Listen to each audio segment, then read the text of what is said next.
FAMERP 2022, a produção de etanol, é o C2H5OH, é feita a partir da fermentação da sacarose hidrolisada, obtida de vegetais como a cana-de-açúcar. Nessa reação, além do etanol, também é produzido dióxido de carbono conforme a equação balanceada a seguir. Aí vocês viram que ele já deu aqui a equação.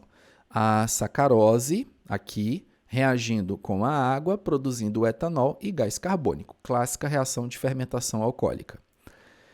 Em um experimento, uma solução contendo 17,1 gramas de sacarose, então ele deu aqui a massa da sacarose, foi submetida a uma fermentação. O CO2 que foi produzido foi direcionado a uma solução de água barita, que é uma solução aquosa saturada de hidróxido de bário, conforme representado na figura, né? Então, ele colocou aqui a sacarose com a água para fermentar.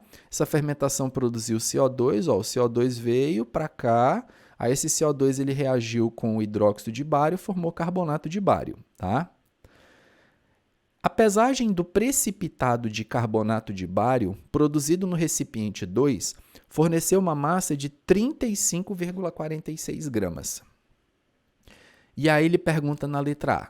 A fermentação da sacarose no recipiente 1 deve produzir uma solução de caráter ácido, básico ou neutro.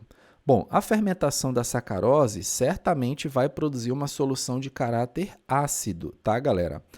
Por que ácido? Por causa do CO2. Então, o CO2, quando ele entrar em contato com a água, ele vai formar um ácido, que é o ácido carbônico. Então, isso vai acidificar a solução.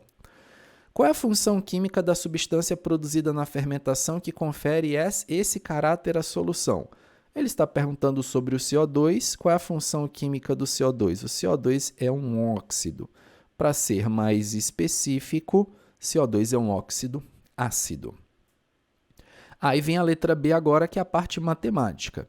Calcule a massa de CO2 produzida na reação. Determine o rendimento da reação de fermentação da sacarose no experimento descrito. Opa, se ele está me perguntando rendimento, então eu já imagino que esses 17,1, que é a massa de sacarose, eles não vão reagir completamente. Ou se vão reagir, eu não vou formar 100% do produto que eu esperaria com essa massa. Portanto, talvez não seja interessante num primeiro momento usar essa massa do 17,1, que é a massa de sacarose que foi colocada aqui. No entanto, se ele me deu a massa do produto formado e o rendimento atua justamente na formação de produto, eu consigo, com essa massa de produto formado, estimar então o rendimento. Agora vejam, a massa do produto que ele te deu foi do precipitado carbonato de bário. Ele não deu aqui a reação, tá, galera, que acontece nessa precipitação. Mas se vocês bem leram o enunciado, ele falou aqui, fermentação com CO2. O CO2 produzido foi direcionado a uma solução saturada de hidróxido de bário. Então, aqui na letra B, a gente vai ter, galera, uma reação entre o CO2 e o CO2 ele vai reagir com o hidróxido de bário, BaOH2. Professor, como é que eu sei o que vai produzir nessa reação? Vamos lá. O CO2, galera, ele é um óxido ácido, tá? CO2 ele é um óxido ácido. Aqui você está colocando o CO2, que é um óxido ácido, para reagir com uma base. Óxido ácido, quando reage com base, vai formar sal e água, porque é como se fosse uma reação de neutralização. Óxido ácido reagindo com base forma sal e água. Qual é o sal formado nessa reação, professor? Ele já te disse aqui, carbonato de bário deu inclusive a fórmula, BaCO3. Então, o sal formado nessa reação é o carbonato de bário, juntamente com a água. Prontinho. Se eu não tinha a reação de formação do carbonato de bário, agora eu tenho. Precisa de balanceamento essa reação? Vamos verificar aqui? Acho que não, né? Um bário de cada lado, um carbono de cada lado, 4 oxigênios, 2 hidrogênios. Galera, reação está balanceada, ok? Bom, estando balanceada, agora o que a gente vai fazer? A gente vai fazer a proporção estequiométrica entre o CO2, tá? Entre o CO2 e entre o carbonato de bário. Por quê, galera? Eu quero saber quanto de CO2 reagiu com esse carbonato de bário para formar essa massa aqui de carbonato de bário que ele deu, que foi de 35,46 gramas. Vamos fazer então essa estequiometria aqui do lado, galera, tá? Que aqui embaixo não vai dar, ó. Para cada 1 mol de CO2, 1 mol de CO2 são 44 gramas. Para cada 1 mol de CO2, eu vou formar 1 mol de carbonato de bário. Qual é a massa de 1 mol de carbonato de bário? Quando você calcular pela tabela periódica, BaCO3, a massa do BaCO3 vai dar 197, tá? 197 gramas de BaCO3. Lembra que a questão falou que foi produzida uma massa de 35,46 gramas de carbonato de bário?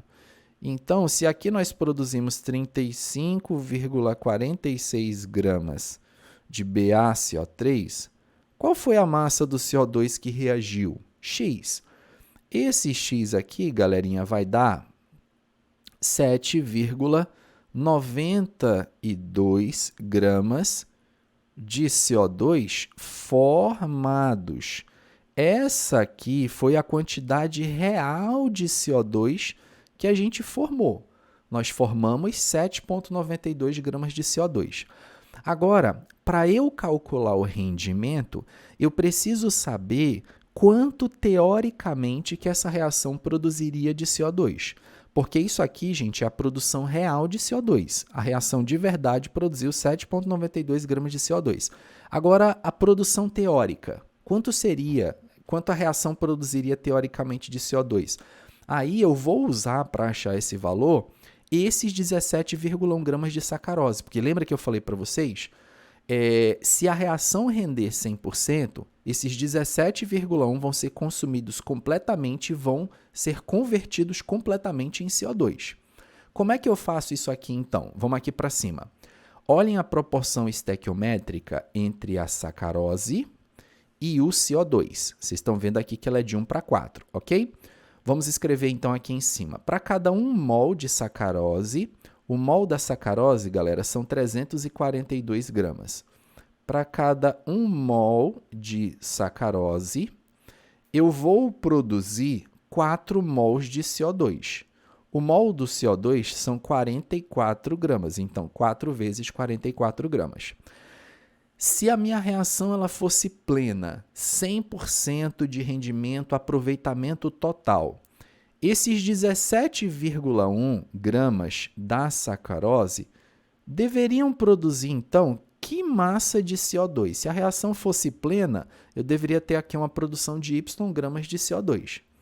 Esse Y aqui, gente, quando eu fizer a regrinha de 3, ele vai dar 8,8 gramas de CO2, tá? Esses 8,8 gramas de CO2 aqui, galera, seria para um rendimento de 100%. Seria o teórico, tá? Aquilo que teoricamente a gente produziria. E esse 7,92 foi a quantidade real de CO2 que nós produzimos. Então, o que isso significa?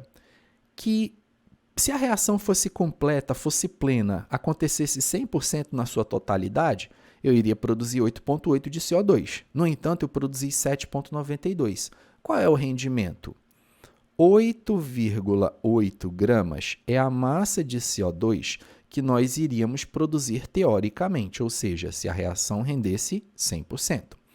Como a reação ela não produziu 8,8, ela produziu na realidade 7,92, isso significa que a reação ela teve esse rendimento proporcional, é o W. Então, esse W aqui, gente, vai dar 90%. 90% de rendimento. Então, isso significa que a reação química ela teve um rendimento de 90%. Ó. Tivemos um rendimento de 90%. Está aí a resposta correta da letra B.